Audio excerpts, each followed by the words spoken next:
nome é João Luiz, eu sou cirurgião dentista e no momento, né, na ocasião que eu estava fazendo a universidade, a graduação, aqui na UPE inclusive, eu tive a oportunidade de participar do programa de iniciação à docência, que é o que a gente chamava antigamente de monitoria. E aí foi na monitoria, né, que eu descobri que queria ser professor. Então eu era uma pessoa que estava me formando em odontologia, mas já na graduação eu descobri que gostaria de atuar, né, na docência universitária. Então a minha carreira de pós-graduação, assim que eu terminei o curso de odontologia, foi se direcionando ao máximo, né, para ir me aproximando das questões relacionadas à docência. Então as residências, fiz 2 residências, já assim me aproximando, né, focando mais nas questões educacionais da área da saúde especificamente, que é a minha área de formação e base, né? E depois fiz especialização, mestrado e doutorado, todos verticalizados para as questões relacionadas à epidemiologia, com link, obviamente, num processo de profissionalização docente, né? Pensando em atuar na universidade. E aí eu atuo há 10 anos, esse ano foi 10 anos, entrei muito garoto, assim, muito menino, na UFPE, né? Na ocasião que eu estava terminando o doutorado, pouco antes, na verdade, de terminar o doutorado, a universidade abriu o concurso, porque estavam abrindo o curso de medicina para Caruaru, para o UFPE Caruaru, né? Lá no Centro Acadêmico do Agreste. E aí eu fiz o concurso e atuo lá há 10 anos, esse ano vai fazer 10 anos agora, como professor de epidemiologia. E a epidemiologia é muito grata porque, através dela, a gente consegue, na área da saúde, colocar um foco, né, para refletir sobre questões de populações consideradas minoritárias, né, minorias sociais. Então, as questões relacionadas à população negra, à população indígena, né, e aí com os recortes de serem quilombolas, quando é na população negra, mas também pensar a negritude e a produção de conhecimento em saúde, pensando nas questões, né, com foco nas questões relacionadas à raça. A epidemiologia foi quem me deu isso, né, na pós-graduação. E, como falei, população LGBT também, e as políticas de saúde relacionadas, né, especificamente para as mulheres, população carcerária, enfim, a gente consegue fazer essa abordagem. Então esse é o lugar de onde eu falo, né? Então eu sou um professor da Universidade Federal do Pernambuco, professor de epidemiologia, atuando no interior do estado. Para escolher odontologia, eu acredito hoje, né, pensando décadas depois, que se deu muito em virtude das relações que eu tive com os cirurgiões dentistas, né, com os dentistas que cuidavam da minha saúde bucal. O meu pai trabalhava na construção civil e na empresa em qual ele foi vinculado durante muitos anos, tinha um convênio de saúde com o SESI, né? E no interior onde eu morava, eu sou da cidade de Escada, zona da Mata Sul.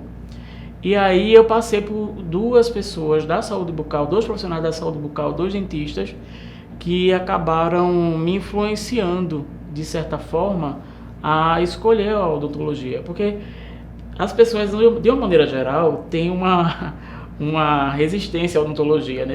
Eu costumo dizer que ir ao dentista não é ir ao parque de diversões, não é? Pode até ser, se for parque de diversões temático de terror, né? Porque as pessoas têm essa relação com a odontologia mesmo, e eu não tinha. E eu acho que muito em virtude desses profissionais, né, que conseguiram cuidar de mim na infância, na adolescência, e a partir daí eu escolhi o odonto. Pensei ainda na época em medicina também, e essa questão afetiva eu acho que é o que me levou para a odontologia mesmo. Esse vínculo histórico que eu tinha, né, na minha trajetória. E aí eu fiz alguns, na época eram vestibulares, né, não tinha nem ainda, eu fiz alguns vestibulares até ingressar no curso, fiz 2 vestibulares, e eu digo que eu sou filho do público, eu não tenho nenhuma vivência formativa nem profissional voltada para a iniciativa privada, né, então toda a minha escolarização foi na escola pública na cidade onde eu nasci, né, em Escada. Ensino fundamental, né, que a gente chamava de primário antigamente, e ensino médio, né, então eu estudei sempre na escola pública. E aí, ao ingressar na universidade também foi primeiro pela UPE, né, e depois as outras formações também foram instituições públicas. O mestrado foi pela UFPE e o doutorado foi pela USP.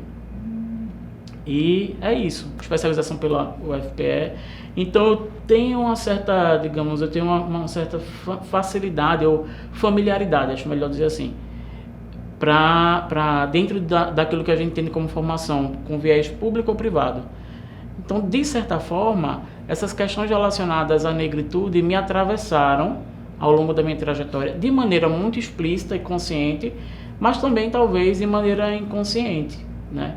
E tudo pelo viés do público, na verdade, como tinha colocado. No processo que eu falei que eu estava tentando ingressar na universidade, né? Estava tentando no vestibular, a Prefeitura de Recife fez uma seleção pública para implantação do programa de agentes, era a ASA, acho que é Agente de Saúde Ambiental, era alguma coisa assim.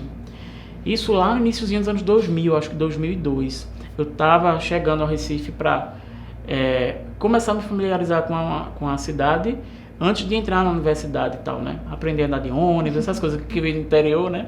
E depois a gente tira de letra, né? E aí eu fiz essa seleção pela prefeitura e me tornei ASA, né, agente de saúde ambiental, e atuei durante um ano e meio antes de entrar na universidade.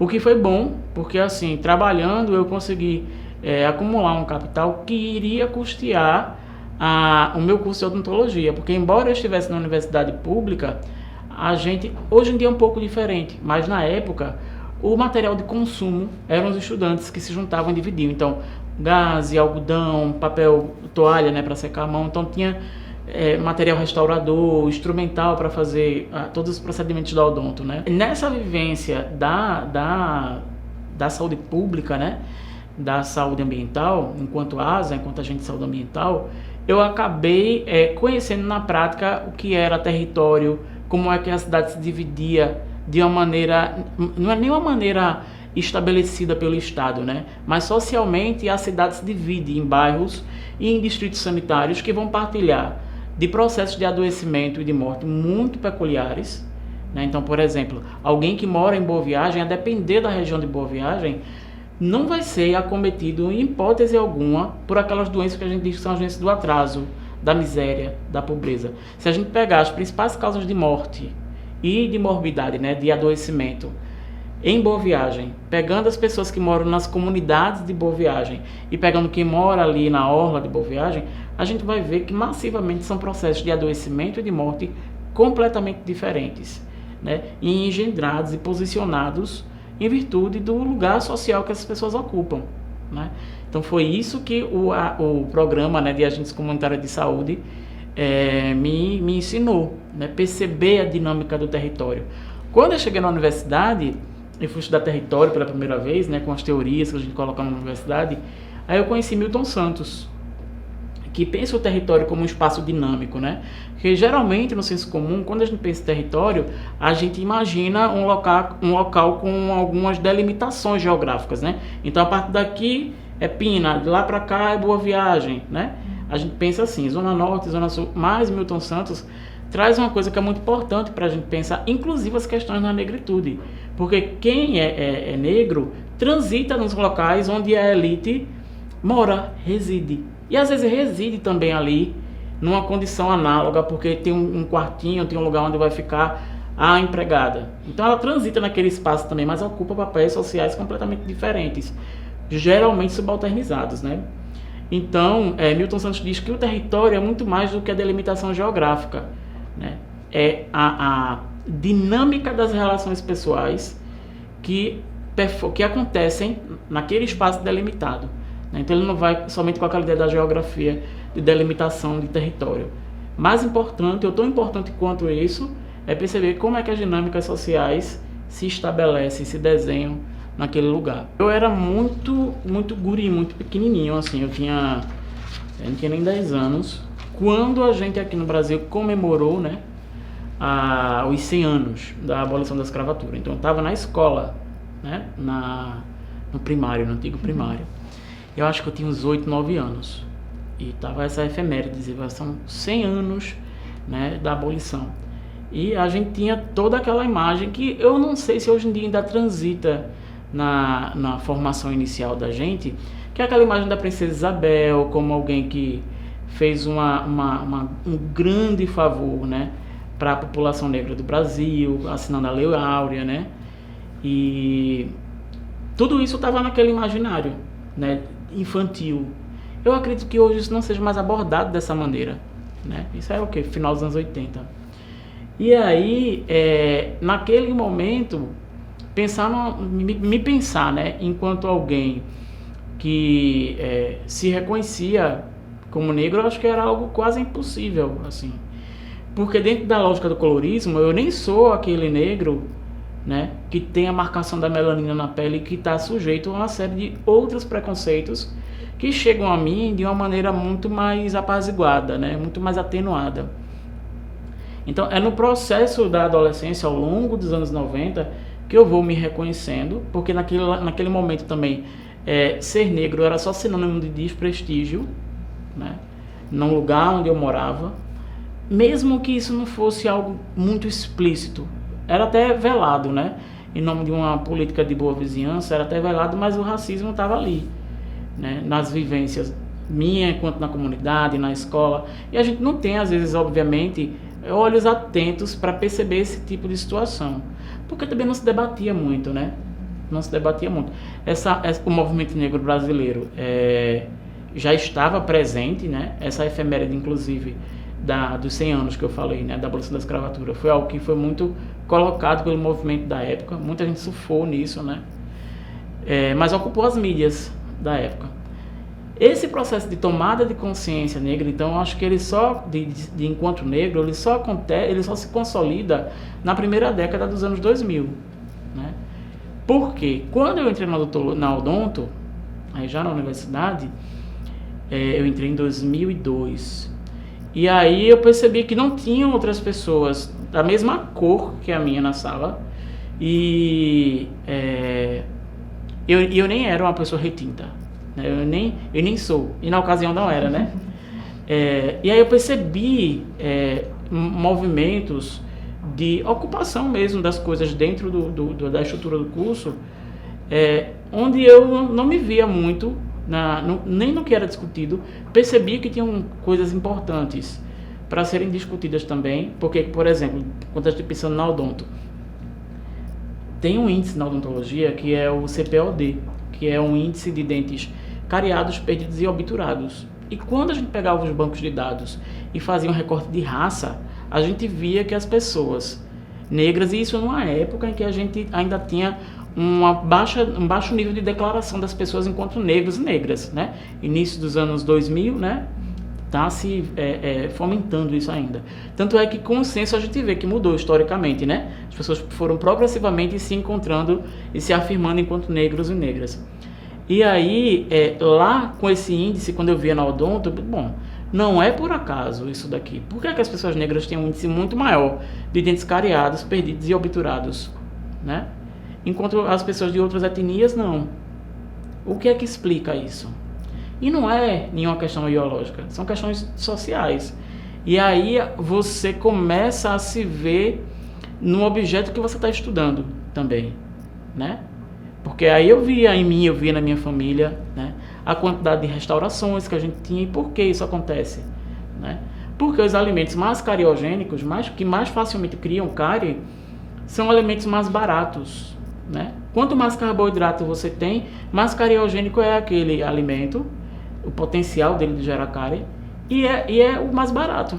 É muito mais fácil você comprar algo que seja carboidrato para sua família, sei lá, pão, um pacote de bolacha, né, os farináceos todos. É mais barato do que fazer uma dieta baseada em fibras, em frutas, em legumes, né? Então você tem uma condição social que está sendo posta aí. E eu percebia que isso não era uma coisa que era debatida na odonto. Não sei se porque a gente da área da saúde ainda tem um rastro muito grande de justificar tudo pela biologia, né? Epidemiologia não, né? Que é a parte da minha pós-graduação. Mas nas ciências de base da saúde, a medicina, a enfermagem, a odonto, a nutrição, justificam ainda tudo pelo processo metabólico da biologia. Só que ela tem uma série de limites. Então, o que é que dava a explicação? Porque não tinha nenhum componente genético que fazia negro, né? Por exemplo, negro hoje em dia, à luz da epidemiologia. Por que é que os negros têm mais hipertensão arterial do que as pessoas brancas? E aí a gente só vai encontrar uma resposta para isso, olhando, resgatando historicamente essas possíveis, né, explicações, né? Então, nesse processo de perceber as questões da racialidade, da negritude, a partir do que eu estudava, eu fui me reconhecendo aqui e ali, né, em alguma instância. E aí, essa tomada de consciência negra ela é diária, porque a gente, às vezes, a gente, quando está na universidade, a gente acha que está blindado, né? Está blindado do racismo, está blindado da LGBTfobia, do machismo. E aí é isso, assim, eu acho que foi muito pela percepção enquanto minoria. Então, na minha sala tínhamos eu e uma colega que éramos negros apenas, né? Numa turma com 50 pessoas. E quando a gente olhava a distribuição populacional do nosso país, a gente dizia, isso aqui não representa, né? Isso não representa de maneira nenhuma o que está posto na sociedade. E agora é interessante também que, assim, na universidade a questão da negritude, no sentido de talvez sofrer um possível racismo, nunca me paralisou também, né? Assim, eu fui representante de turma, né? Fui de comissão de formatura, participei do movimento estudantil. Hoje em dia, olhando no retrospecto, eu até percebo que, de alguma maneira, os meus colegas me legitimavam como uma liderança na turma, sabe? Então, onde a gente chega, a gente ocupa um papel social, né? Então, acaba que, talvez, o papel que eu ocupava me blindava um pouco, talvez, assim, eu acho, né? Mas nunca foi uma questão de me paralisar, sabe? E eu não tenho realmente história de vivência de racismo por parte dos colegas na graduação, não que eu tenha percebido, né? Injúria racial, nunca. E racismo, na verdade, é muito mais institucional, né? Porque quando na formação você tem evidências que a população negra vivencia uma situação peculiar e você não aprofunda isso, né? Deixa isso como explicado apenas pelo acaso, né? Eu acredito que essa é uma postura pedagogicamente, intencionalmente racista, né? Você às vezes dá atenção a alguns eventos que quantitativamente são irrisórios, porque são síndromes raras, né? Porque são questões muito peculiares e acaba negligenciando algo que muitas vezes acomete uma quantidade gigantesca de pessoas e deixa a explicação daquele fenômeno da saúde pelo acaso, não foi pelo acaso. Eu participei na graduação da Odonto do programa de monitoria e eu lembro que eu fui monitor de anatomia geral, depois estudei anatomia da face e de cabeça e pescoço, que é o que a gente vê, né, de maneira aprofundada na Odonto.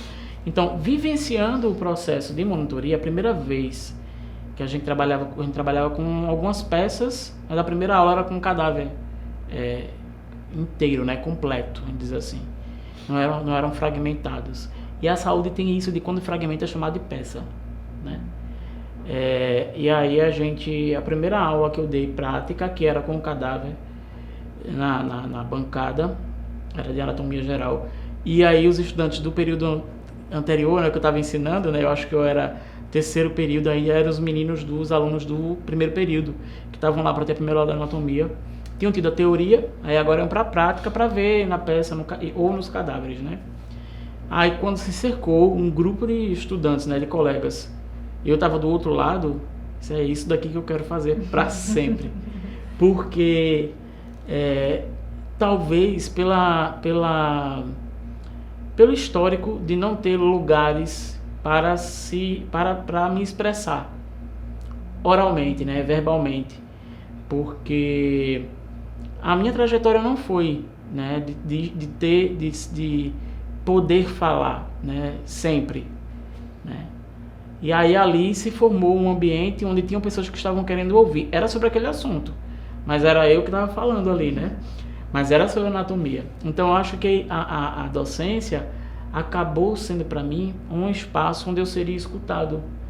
E mais do que isso, um espaço onde provavelmente teriam pessoas interessadas, né, naquilo que seria discutido. E aí eu acho que foi um lugar que se tornou confortável para mim, assim. Eu disse, não, eu quero fazer isso daqui. Quando eu estava perto de terminar o doutorado, a UFPE fez o concurso para professor de epidemiologia em Caruaru. Então juntou uma série de interesses que eu tinha, né? Eu ia atuar na área que era minha área de formação de pós-graduação toda, e no interior, porque a gente estava vivenciando um momento de interiorização dos cursos, né? Das universidades públicas. Isso é um pouquinho antes da lei dos mais médicos, porque muita gente pensa que o Mais Médicos era somente para trazer médico cubano, né? E não é isso, né? Vieram médicos de Cuba, mas vieram médicos de outros países também, portugueses, espanhóis, argentinos, né? Mas cubanos sobretudo. E dentro do Mais Médicos, uma das propostas era abrir mais escolas de medicina, mais faculdades médicas, mais cursos. Porque o Mais Médico não é somente importar, é formar também, e formar no interior para garantir que esse profissional vai ficar fixo ali, vai se fixar num lugar. E aí a gente teria, parcialmente pelo menos, no primeiro momento, resolvida uma questão antiga do nosso país, que é a falta de médicos do nosso país e a concentração deles nas grandes capitais, né? E aí a gente tinha, por exemplo, o tratamento fora do domicílio, ainda tem essa política, tratamento fora do domicílio, que é quando as pessoas do interior vêm para a capital para ter acesso a coisas a serviços de saúde, a ações de saúde que elas não têm, aos quais elas não têm acesso no interior. Isso ainda existe, mas diminuiu muito, porque de fato agora, quase 10 anos depois, no nosso caso aqui em Pernambuco, com o curso de Caruaru, a gente percebe, inclusive quando a gente faz o mapeamento dos egressos, a gente percebe que uma boa parte, a maior parte deles entraram assim no estado, né? Foram para o Agreste, estão atuando no sertão, né? A gente também tem uma faculdade de medicina pública, a Univasf, Universidade Federal do Vale de São Francisco, que é em Petrolina. Ela é um pouco mais antiga do que a de Caruaru, mas ambas vêm nesse projeto de interiorizar, né, a formação médica para que a gente tenha uma certa resposta a essa demanda por médicos no interior, que as pessoas não precisem se deslocar de Caruaru, de Belo Jardim, né, para a capital para ter acesso, às vezes, a tecnologias muito básicas de saúde. Quando abre concurso para professor de epidemiologia, você vai para qualquer curso da área de saúde. Em Caruaru só tem medicina, na UFPE Caruaru só tem um curso de saúde. A gente tem há muito tempo já batalhado para abrir outros cursos da área de saúde, porque é fundamental que a medicina consiga dialogar com outras especialidades da saúde e fora da saúde também, né? Da sociologia, da antropologia, da psicologia, né? Que muita gente acha que é uma ciência da saúde, mas é uma ciência humana. E aí a gente até hoje só tem a medicina. Quem sabe agora, né? Com essa nova perspectiva de futuro no governo federal, a gente consiga, né, abrir outros cursos lá. Mas a medicina foi isso, foi uma oportunidade. O curso está fazendo 10 anos, a gente tem 4 turmas formadas, a formação é longa, né, da medicina são 6 anos, a gente tem 4 turmas e a gente pegou o curso nascendo, né, assim, eu faço parte da primeira leva de professores, assim, abriu o concurso lá em Caruaru e a gente foi pensar o projeto político-pedagógico. E aí já existia a necessidade naquele momento, né, há uma década, de formar médicos de uma maneira diferente do que a gente tinha formado ao longo, né, do século XX, pelo menos, que é quando começou-se no mundo todo, não só aqui no Brasil, a pensar as questões da formação médica. Então, o exercício da empatia, o exercício do se colocar no lugar, a gente trabalha coisas como, por exemplo, como comunicar uma má notícia, né, para um paciente. Isso são coisas, né, esses aspectos, entre outros, são coisas que não estão nos cursos mais tradicionais, nas escolas mais antigas, né, do Brasil de medicina. Embora tenham ocorrido algumas atualizações desses currículos médicos. Mas os médicos que surgiram, na verdade, as escolas médicas que surgiram sob a égide do Mais Médicos, se preocupou em formar quantitativamente, mas qualitativamente também, né? Dentro de uma lógica de humanização da saúde, inclusive, e do exercício de uma medicina baseada, obviamente, em evidência científica, porque a gente viu, inclusive agora na pandemia, uma série de profissionais da saúde com uma postura bastante negacionista diante da ciência, né? Então, isso era uma preocupação já há 10 anos, né? Então, formar médicos em quantidade, mas em qualidade, que se pautasse na medicina baseada em evidências, mas que durante a formação tivesse uma aproximação com os conteúdos relacionados à empatia, né? A sororidade também, né? Que é um legado do movimento feminista, pensando questões que antes a gente não tinha nenhuma formação da saúde, que é quais são os lugares de fala, os lugares de produção de conhecimento. Por exemplo, em Caruaru na feira de Caruaru, dentro da feira tem uma feira que é a feira de plantas medicinais, né? Então, como é que a gente traz algo que está lá no território para o conhecimento dentro da universidade, que sempre se coloca como detentora do saber, né? Mas tem um saber muito valioso que é produzido ali no território. Como é que a gente incorpora isso ao currículo, né? Então, a gente teve a oportunidade de desenhar um currículo, que agora inclusive vai ser revisto, porque 10 anos, né, usou durante 10 anos, então a gente agora já percebe no que a gente avançou muito, no que precisa avançar ainda mais. E aí a gente conseguiu, nessa grade inicial, abordar, né, sublinhar a necessidade de fazer uma abordagem sobre as questões raciais, né, as questões relacionadas à população carcerária. A gente tem presídios, detenções, né, grandes em Caruaru também, na região no Agreste, né, tem grandes penitenciárias. E como é que essas pessoas vivenciam sua saúde, né, seja ela física ou mental? Então o curso pensa nessas questões, as questões raciais, as questões LGBT, né, com discussão de gênero e sexualidade de uma maneira aprofundada, mais verticalizada para a saúde. E a gente acabou desenhando um curso onde muitos temas são transversais. Não é um assunto que a gente vê somente no primeiro ano do curso, sabe? Ao longo de todo o curso, a gente consegue espaços para ir inserindo na grade curricular essas questões. Então, por exemplo, quando a gente olha para a negritude, a gente vai abordar num módulo, porque lá a gente não tem disciplina, a gente tem módulos. Então, a gente tem um módulo de saúde do homem, né? E aí a gente vê que os homens negros têm mais câncer de próstata. Por quê? Sensibilizar os estudantes a perceberem que no momento que estiver diante de um paciente com aquele traço epidemiológico, é necessário investigar algumas questões com mais profundidade, né? Investigar o histórico familiar, o histórico hereditário. Mesma coisa em relação a gente tem um módulo de cardiologia, e aí a gente sabe que os negros têm mais hipertensão arterial, então a gente traz isso também. Então a gente vai flertando com o biológico, né, com os marcadores biológicos que nos predispõem à anemia falciforme, que é uma situação típica de pessoas que vivenciam a negritude na pele, né, biologicamente.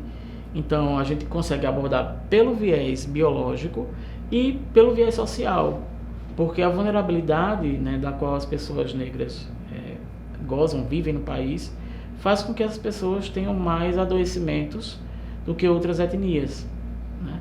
Então, esse processo de sensibilização, eu também parte assim, a gente desenhou no currículo, mas parte muito da sensibilidade dos docentes, em perceberem que aquilo dali é importante e convidar pessoas, quando se sentirem minimamente preparados, né, saber que aquele é um conteúdo que tem que ser abordado, e se o professor não se sente preparado para aquilo, ele acaba convidando alguém para abordar a temática, né? E aí a gente tem alguns professores que são, mesmo não vivenciando a condição da negritude, né, não se reconhecendo como negros e negras, estão sensíveis para isso, para essas questões. A gente tem uma vantagem que o nosso corpo docente lá é muito jovem. Então, como a gente pegou o curso, é como se fosse uma bola de massa de modelar, e disseram, desenha aí. A gente foi, né, muito fruto do tempo que a gente estava vivendo há 10 anos, né, de um boom assim, de reconhecimento dessas questões sociais. A gente foi modelando, nós fomos modelando e acabamos fazendo um curso que consegue minimamente dar conta, porque são muitas questões Eu acho que a cada ano a gente avança um pouco mais, né?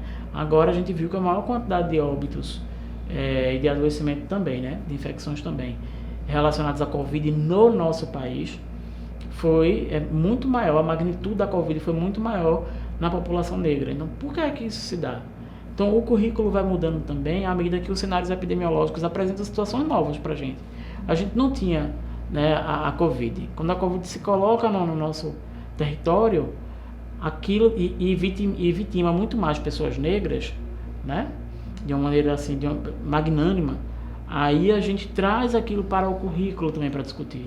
Então tiveram muitas inserções que a gente foi fazendo de realidades de saúde que na época que a gente desenhou a grade curricular não tinham. E aí a gente foi fazendo emendas. Isso aqui é importante. Por isso que agora vai ser revisto e muitas coisas que foram abordadas em caráter até provisório, agora vai entrar como definitivo, né? Então, à medida que o tempo vai passando, a gente vai conseguindo modelar, né, mais para as necessidades que vão se tornando históricas, né? A gente não vai, provavelmente, se livrar do coronavírus, né? Eu dou outras disciplinas também, né? Mas todas elas relacionadas à saúde coletiva. Saúde pública e saúde coletiva. Tem uma diferençazinha, porque quando a gente fala de saúde coletiva, a gente está falando da saúde como um bem social, né? E aí a gente aborda diversos aspectos. Quando a gente está falando de saúde pública, a gente está falando de sistema de saúde, de SUS, né? Então é mais gestão, são outras questões. E aí a epidemiologia está dentro dessas duas áreas, né? Dentro da saúde pública, para o planejamento das ações, né? Diagnóstico de grandes pandemias, né? Se alguma situação que era pandêmica tornou-se epidêmica, se agora ela já está conformada no território, né? Então, tem a epidemiologia, mas o bom da epidemiologia é que ela permite que eu faça inserções de outras coisas, né? Então, quando a gente vai abordar a saúde da população LGBT, saúde da população negra, a gente pode trazer os dados da epidemiologia para ilustrar o cenário. O cenário é esse daqui. E permite também que a gente aprofunde as causas, fale sobre as causas, né? Mas a gente não tem disciplinas lá. A gente tem módulos. Então a gente diz assim, saúde do homem, um módulo, né? Então a gente vai pegar os principais agravos, né, que circundam a saúde desse homem, né? Aí a gente tem saúde da criança e adolescente, saúde da mulher. A gente tem outros temas que são mais amplos, né? A gente fala de distúrbios sensoriais, motores da consciência. Aí no curso convencional a gente chamaria isso de neurologia, neuro. Mas aqui a gente não aborda só a questão neurológica, que seria só o biológico. Quando a gente diz distúrbios motores, sensoriais e da consciência, a gente abre um espaço para ir além do biológico. Então a gente começa a inserir, por exemplo, as questões na neurologia. Então a gente tem pacientes que estão em coma. Como é que o profissional de saúde vai lidar com essa família também desse paciente, né? Será que essa pessoa que está em coma não tem uma história, não tem uma trajetória, e se apaga ali? Como é que a gente lida com essas questões também, né? Então, essa percepção modular, em vez de dizer neurologia, dizer distúrbios motores sensoriais da consciência, faz com que a gente amplie o leque de discussões. Obviamente, abordando aquilo que é a estrutura e a base biológica, mas também abordando essas outras coisas que circundam e que muitas vezes determinam até, né, o aparecimento ou a sustentação, a continuidade da questão biológica, né? Dentro dessa desse processo de tomada de consciência da negritude, eu até enxergo alguns outros pouquíssimos colegas enquanto negros e negras também. Mas eu nunca os vi colocando isso como pauta, então eu não sei se eles se consideram assim. A minha leitura é muito baseada em melanina mesmo. Porque se isso não é algo que é uma pauta entre nós, entre os docentes, para se pensarem, né? Para os docentes se pensarem, a gente acaba tendo poucos espaços para saber como é que o outro se enxerga nessa questão. A universidade tem uma coisa que às vezes incomoda um pouco na relação docente, que é a gente pensar quase que estritamente em questões pedagógicas e acadêmicas, como se elas não atravessassem o nosso fazer docente, a maneira como a gente aborda os temas, né? É interessante isso também, porque os estudantes se espelham muito nos professores, né? Se espelham muito. Tem um estudante negro que foi da segunda turma e está formado agora, um profissional assim, super comprometido com o exercício da profissão dele, e ele chegou para mim na ocasião da formatura. Ele era próximo a mim porque ele fez iniciação científica, foi eu que eu orientei, né? E de alguma maneira eu acho que eu repeti uma coisa que eu vi no meu professor da graduação. Eu meio que me vi naquele rapaz, eu vi rapaz, assim, um menino quase, né? Ele entrou na universidade muito cedo, estava com 16 anos, e passou por uma série de questões formativas e pessoais, e eu acho que a turma percebia, inclusive, que tinha uma ligação, assim, ele me via como uma certa referência a alguém para recorrer. E ele me disse no dia da formatura, né, que ele chegou lá na universidade, mesmo sendo muito acolhedor, mas ele achava que aquele não era um lugar. Ele chegou na universidade procurando algo ou alguém em que ele pudesse se ver de alguma maneira. E aí ele disse que continuou, inclusive, porque me viu como referência, assim, estar lá. Então esse lugar aqui é para mim também, né? Porque a medicina ainda é muito elitizada, né?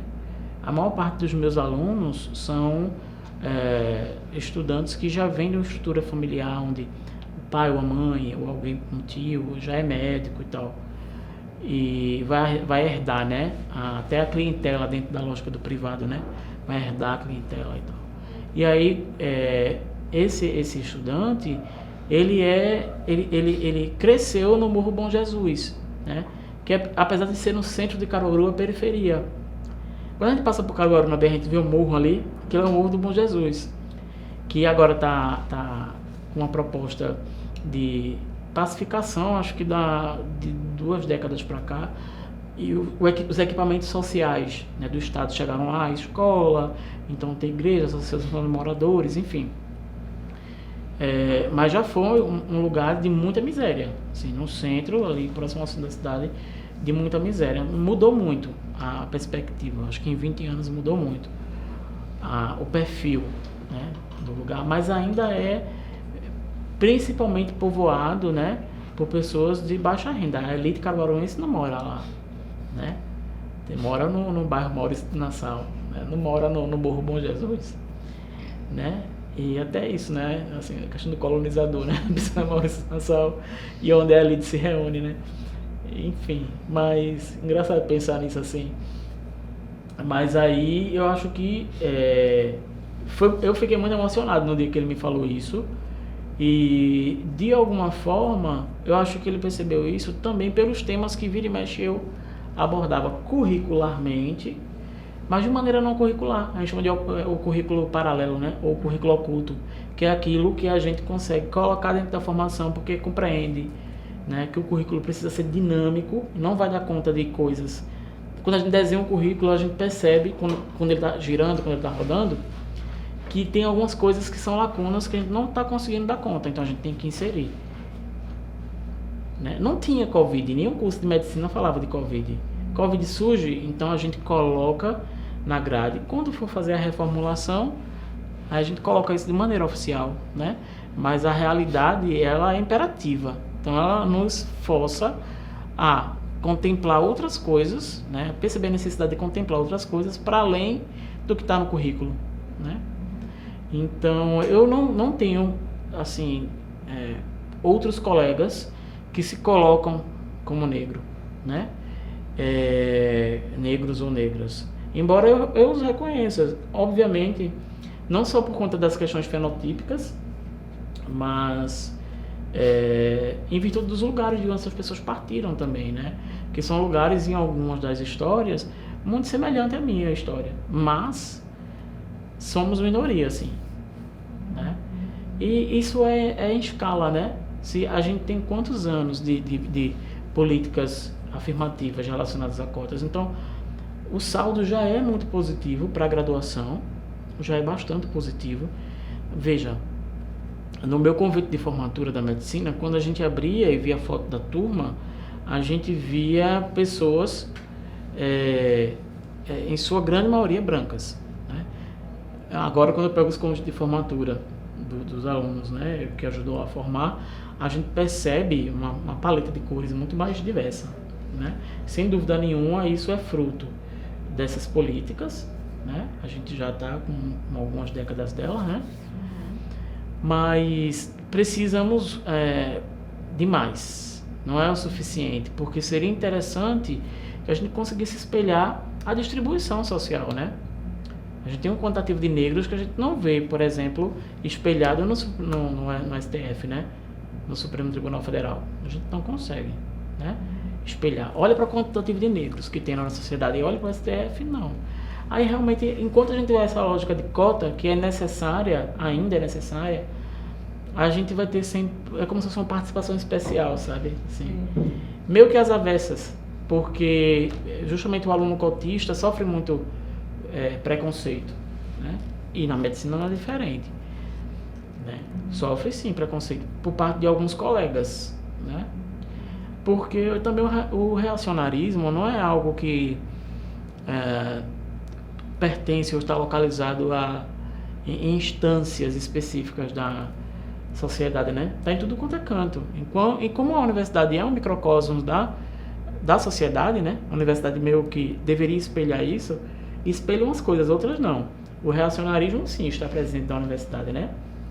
Quem passou pela universidade, quem está passando, sente, sabe? As coisas ficaram mais explícitas, né? Também. Mas o racismo também estará presente em alguma instância, né? O curso de medicina, ele está dentro de um núcleo que é o NCV, que é o Núcleo de Ciências da Vida. E aí eu participei da coordenação desse núcleo. Tanto a Universidade Federal em Vitória quanto em Caruaru tem uma lógica um pouquinho diferente de gestão administrativa quando a gente compara com a Recife. Em Recife a gente tem departamentos, né? Então, tanto em Vitória quanto em Caruaru a gente não tem departamento, a gente tem núcleos, né? E isso muda um pouco a hierarquia, deixa ela um pouco mais horizontalizada. Ainda a estrutura é vertical porque a universidade é assim, né? Mas é menos verticalizado, digamos. E aí eu fui coordenador do Núcleo de Ciências da Vida, no qual está a medicina. É o único curso da saúde que está lá, né? E aí a gente tem a proposta de que venham outros cursos, porque não faz sentido um núcleo ter um curso só. Mas eu fui coordenador lá no 4º ano do curso, fiquei 2 anos e coordeno alguns anos, porque assim, são 6 anos de formação na medicina. Então, na estrutura da gente lá, a gente colocou e tem funcionado, um professor para coordenar cada ano. Então, a gente tem o coordenador do núcleo, né? O coordenador do curso, da graduação, e cada ano da graduação tem um coordenador. Então, eu fui coordenador do 3º ano, durante 2 anos também. Peguei uma parte da pandemia, inclusive. Então, já ocupei lugares de gestão pedagógica, né? Mas também gestão com recursos humanos, né?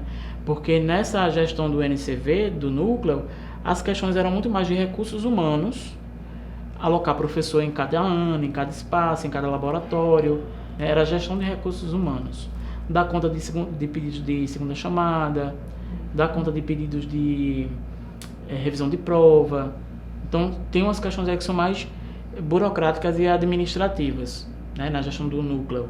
Mas na gestão do ano de formação, as questões são todas pedagógicas. Já 2 projetos de extensão. O primeiro que está, inclusive, até finalizando agora, demorou um bom tempo, assim, que é um projeto relacionado a práticas integrativas dentro do SUS. A gente tem as práticas de saúde, que são as convencionais, que são as normatizadas pelo Conselho Federal de Medicina, por exemplo, as ações de saúde convencionais, e tem aquelas ações de saúde que estão em processo de reconhecimento frente ao SUS, como, por exemplo, a acupuntura, né, as questões relacionadas à medicina popular, né, as ervas medicinais, entre outras questões. Então, assim, nessa perspectiva de ter uma medicina alternativa, alternativa mais complementar. Não significa alternativa que ela vai ser algo descolado da formação convencional, né? E em Caruaru a gente tem isso muito, de uma maneira muito circulante na população.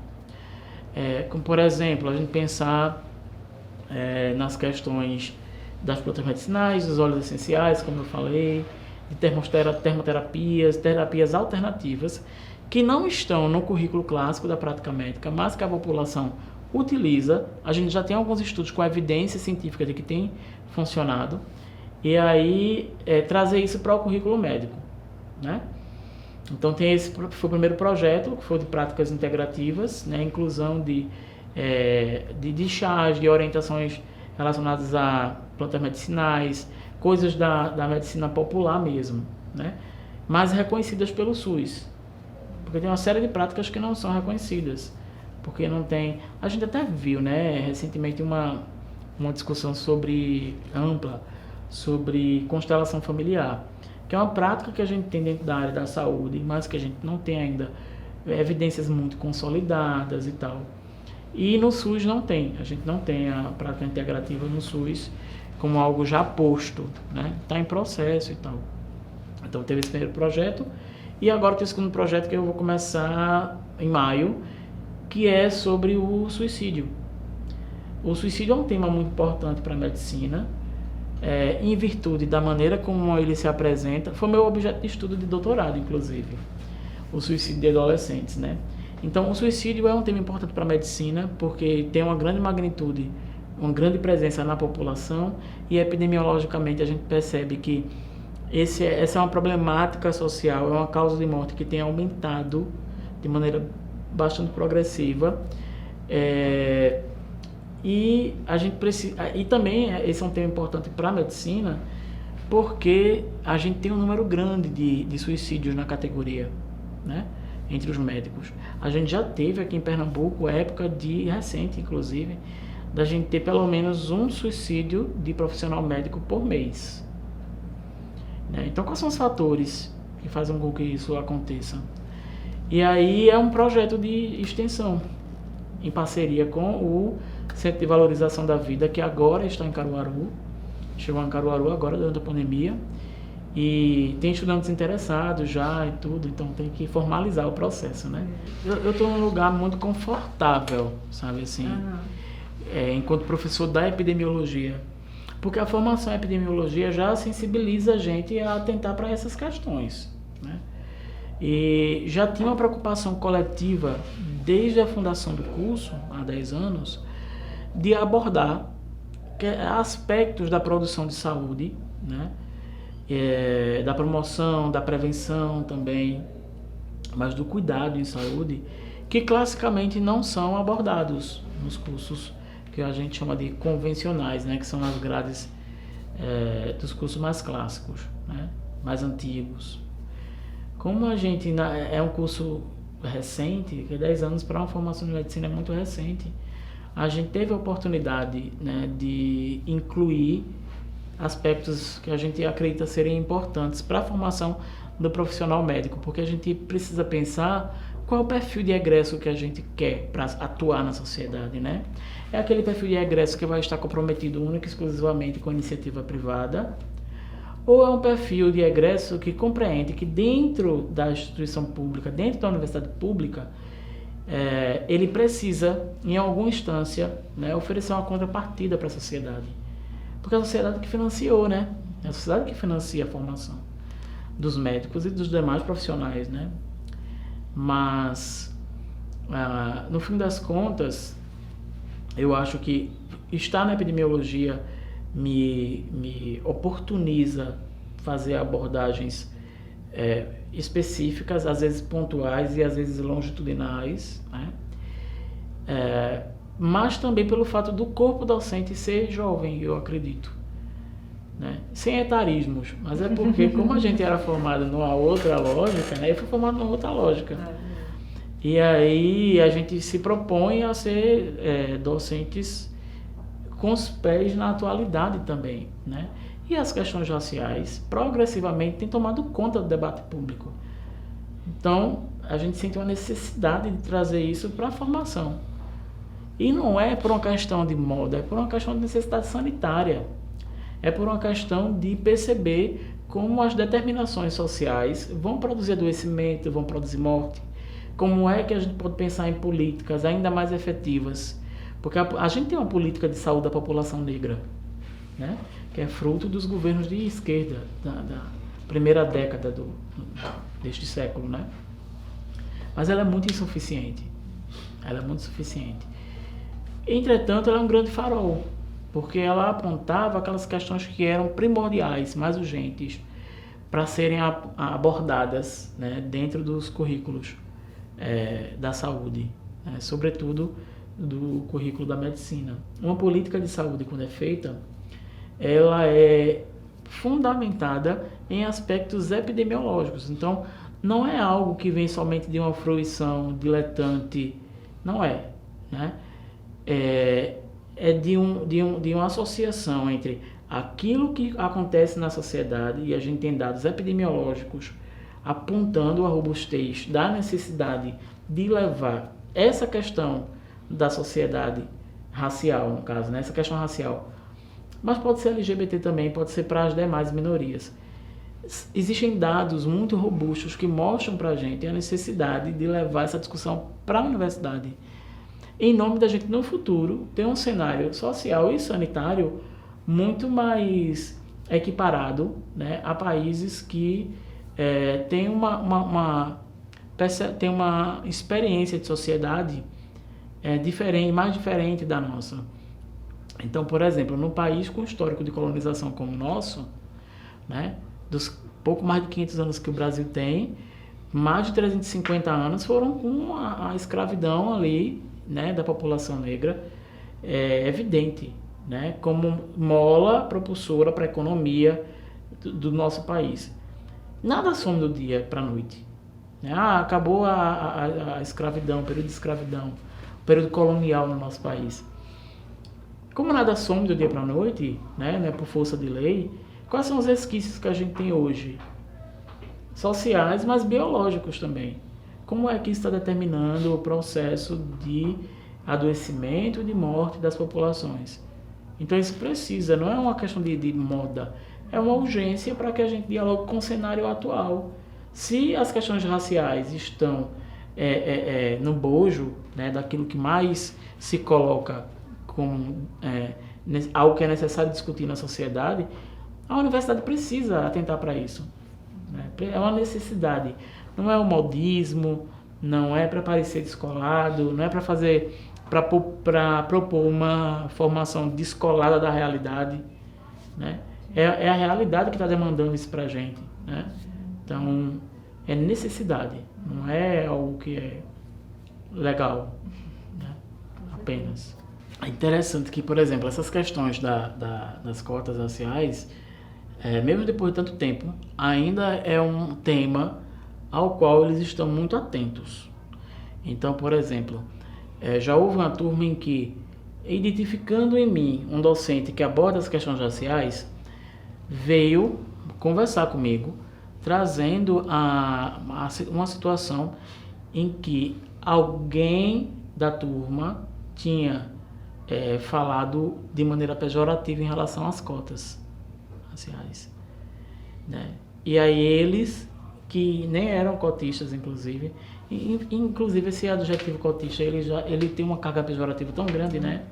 Mas aí foram estudantes que não eram das cotas, que vieram falar para mim sobre isso porque estavam incomodados, porque tinham alunos que ingressaram a partir da política, né, através da alternativa das cotas, e que são alunos brilhantes. Essa era outra coisa que eu acreditava também, que quem ingressava por cota necessariamente era um aluno que iria ficar aquém, não iria ser um bom médico, porque não iria acompanhar as discussões, e isso não é algo que a gente não vê. A gente vê, na verdade, às vezes até alunos que visivelmente se esforçam para superar a média da turma em virtude de um possível discurso dessa natureza que possa surgir. Então ele já se antecipa, né? Ele já se antecipa em ser muito bom, porque é uma maneira dele se blindar um pouco, né, desse discurso, que é um discurso que está entranhado, é pérfido, e às vezes ele nem vai ter conhecimento de que alguém comentou isso sobre ele, né? Mas aí eu acho que de uma maneira bem consciente até, essas pessoas já se anteveem, já se antecipam para se mostrarem, se colocarem como muito bons, tão competentes quanto, enfim. O que já é um reflexo do que a gente vê na sociedade, né? De uma maneira geral, né? Hoje já é uma coisa do senso comum até, eu acredito. As pessoas dizem assim, mas as pessoas negras precisam fazer 2 vezes ou 3 vezes mais para ocuparem os mesmos espaços, para se colocarem como alguém minimamente capaz, assim, né? Então, assim, eles estão atentos. Então, tem algumas pautas relacionadas à racialidade, né? Que eles é que demandam da gente, os estudantes demandam, né? Para perceber como devem se orientar, né? É interessante que eu já recebi perguntas tipo, professor, eu estou com um paciente, se eu identifico como negro, é de bom tom, né? Eu me referir a ele como uma pessoa negra, porque às vezes a pessoa nem tem consciência de que é negro, e aí no prontuário eu sei que, né, e é autodeclarado, né? E a gente não pode, né, modificar a etnia do que a pessoa se declarou, né? Mas é com perguntas desse tipo, porque parece que já houve um momento no nosso país, já obviamente pós-abolição, em que ser chamado de negro era um adjetivo que inferiorizava, né? Hoje em dia é um adjetivo de reafirmação, né? Do seu lugar, de você se reconhecer. Mas tinham pessoas que ficavam muito, mesmo sendo negras não se reconhecendo, se fosse chamado de negras, elas ficariam meio numa dúvida até de que, peraí, isso é um elogio, uma ofensa, é o quê, né? E, então tem esse tipo de dúvida até hoje. Vejam, com pessoas que estão na casa dos 20 anos, menos de 20, perguntando, me chamar negro é uma ofensa, é ofensivo ou não é? Então, às vezes, eles trazem esse tipo de questão mínima, muito do dia a dia, né? E para colocar em qualquer prontuário, embora seja autodeclarado. Professor, e aí eu estou vendo que a pessoa é negra, mas ela diz que é branca, e aí eu mudo, né? Então tem esse tipo de questão. Então eles procuram sim, eles demandam, eles pautam muitas dessas questões, mas eu não vejo, por exemplo, dentro do corpo docente, uma resistência a abordar esse temário, essa temática. Não vejo uma resistência, né? Agora, obviamente, tem pessoas que estão mais sensibilizadas do que outras, né? Mas eu não percebo, não, uma resistência. Agora, eles tendem a procurar, os estudantes tendem a procurar aqueles professores que eles percebem que já são mais sensíveis a essas questões, né? Então, eles tendem a... A gente, quando é professor, a gente já foi aluno, né? Quando é professor, e é mais a gente, quando vira professor, a gente esquece, às vezes, que os alunos nos leem muito. Da hora que a gente entra na sala de aula. Na verdade, na hora que a gente chega na universidade, não precisa nem estar em sala de aula, né? Então, tem essa perspicácia. Dizendo, eu vou falar com o professor fulaninho, porque ele provavelmente vai ser sensível a isso.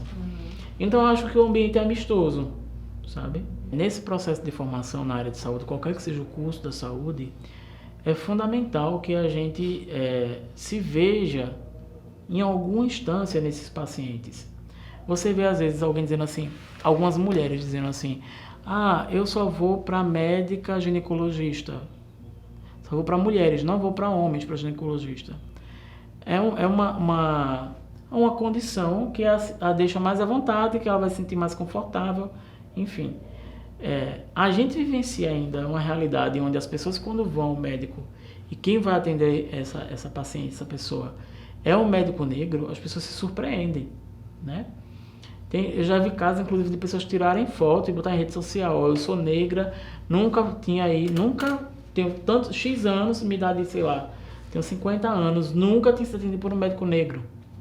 Né? Quando a pessoa faz esse movimento, né, de associar, de querer produzir uma imagem, é porque aquilo é muito excepcional na vida daquela pessoa, né?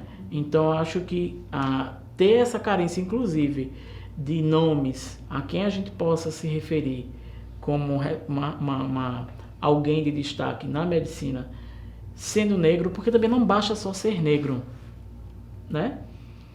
Não basta, porque a gente tem pessoas que se enxergam enquanto negras, mas quando chegam na universidade são muito cooptadas e cooptados pelo discurso da categoria, que historicamente não é sensível a questões raciais, né? Então é como se você passasse por um processo não é de embranquecimento, mas é de apagamento da própria identidade, né? Ou da sua trajetória. Ser negro é o suficiente para a gente ter representatividade, ser negro, para ter representatividade, mas nada aponta para a gente que aquela pessoa negra que está ali vai ser sensível, né, às causas que a população negra vivencia. Então não é, né? Não é o suficiente, não é uma garantia, né, ter a presença de alguém negro. Essa pessoa negra precisa ser comprometida com a pauta, com as pautas, né? Então eu acho que sim, que prejudica na medida em que a gente precisa, no processo de socialização, em alguma instância, se identificar com as pessoas, né? E isso é muito claro para mim, quando alguém sente a necessidade de registrar um momento, né? Filmar, fazer uma foto, pelo fato da pessoa ser negra e ser médico, né? Ser médica, eu acho que isso aponta para a gente uma carência, obviamente, da representatividade, né? O que não é o suficiente, não é uma questão só de quantidade, mas também aponta a necessidade da abordagem das questões específicas da saúde da população negra, né? Então acho que faz falta, sim. Faz falta. Outra coisa também, não é o fato da gente abordar as questões da negritude que vai nos garantir que aquele profissional, quando estiver formado, se pautará segundo aquilo que a gente apresentou, né? A pessoa pode se formar e negligenciar solenemente, por diversos fatores, por diversos motivos, né? O que a gente não pode, enquanto universidade, é deixar de apresentar, né? A universidade sonegar. Isso que não pode. A gente não tem garantia de qual vai ser o resultado, mas mesmo assim a gente não pode deixar de propor, né? Trazer, olha, isso aqui é importante para a formação. Está numa fase, começando um novo ciclo histórico, que já está sendo histórico, né, por diversos motivos. Ontem a gente teve o Dia Internacional da Mulher e há muito tempo que a gente não tinha o lançamento de um pacote de políticas públicas, né, direcionado e apresentado para a sociedade de uma maneira tão séria, né, tão comprometida, o que é um grande desafio, né? A gente tem muitos desafios em muitas áreas e na área da saúde a gente ainda tem como maior desafio a equidade, né, que é um dos princípios do SUS. A gente tem 3 princípios no SUS, né, a universalidade, a integralidade e a equidade. E a equidade, ela não é meramente uma igualdade, né?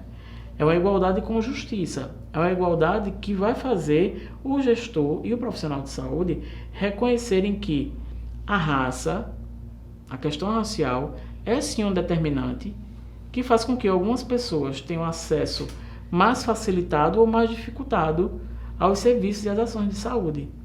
Então eu acho que voltou a uma nova primavera, né? Se a gente teve uma primavera lá no início dos anos 2000, onde as pautas sociais passaram a fazer parte do orçamento público, eu acho que agora a gente está revivendo um pouco isso, 20 anos depois.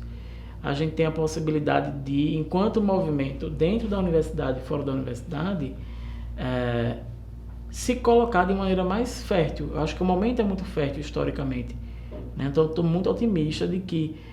Eu acho que o trabalho de vocês, inclusive, é um motivo para que eu me sinta mais otimista. A gente está num outro estágio agora. A gente está pensando como é que a gente vai enegrecer esses currículos. A gente fez um grande panorama de como é a situação atual, né? E identificou, a partir desse grande panorama, questões específicas nas quais a gente precisa avançar. A gente agora tem que pensar em como fazer para enegrecer esses currículos, né? Então eu fico muito otimista em relação a ver pesquisas, a ver iniciativas dentro da universidade, porque ela está pensando por si. A gente geralmente pensa a partir do que o movimento social demanda da gente, dizer, isso aqui é um problema, né? E agora a universidade pensando, né, um pouco por si, obviamente sendo atravessado pelas trajetórias dos pesquisadores, dos estudantes, né? Mas eu acho que é isso, assim, para mim é um momento de muita de muito otimismo. Acho que historicamente a gente está com um cenário mais favorável para a gente propor, né?